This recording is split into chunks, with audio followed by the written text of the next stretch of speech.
ఒక శిశువు పుట్టాడు. కానీ అతను ఏడవలేదు, మాట్లాడలేదు, ఇంకా తినలేదు కూడా. అయినా అతని తర్వాత అత్యంత గొప్ప విష్ణు భక్తుడైన నమల్వార్గా ప్రసిద్ధి చెందాడు. ఇంకా స్టోరీలోకి వెళ్దామా? అందరికీ నమస్కారం. చాలా సంవత్సరాల క్రితం తమిళనాడులో అల్వార్ తిరునగరి అనే పవిత్ర గ్రామంలో ఒక అద్భుతమైన శిశువు జన్మించాడు. అతనే నమల్వార్. అతని తల్లిదండ్రులు కరియార్ మరియు ఉదయ్ నంగై. కానీ ఆ శిశువు పుట్టిన వెంటనే ఒక విచిత్రమైన విషయం జరిగింది. ఆ బాలుడు ఏడవలేదు, మాట్లాడలేదు, పాలు తాగలేదు కూడా. అతను కళ్ళను మూసుకొని ధ్యానం చేస్తున్నట్టు నిశ్చలంగా ఉండిపోయాడు.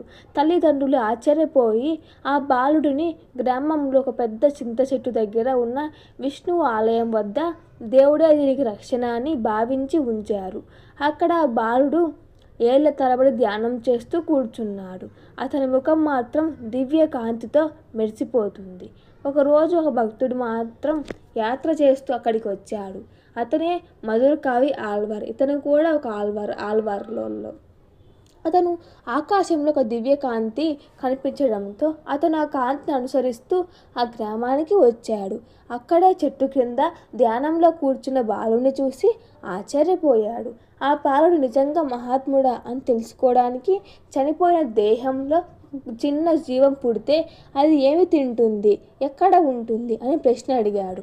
అప్పుడు ఎన్నో సంవత్సరాల తర్వాత మొదటిసారి ఆ బాలుడు మాట్లాడాడు.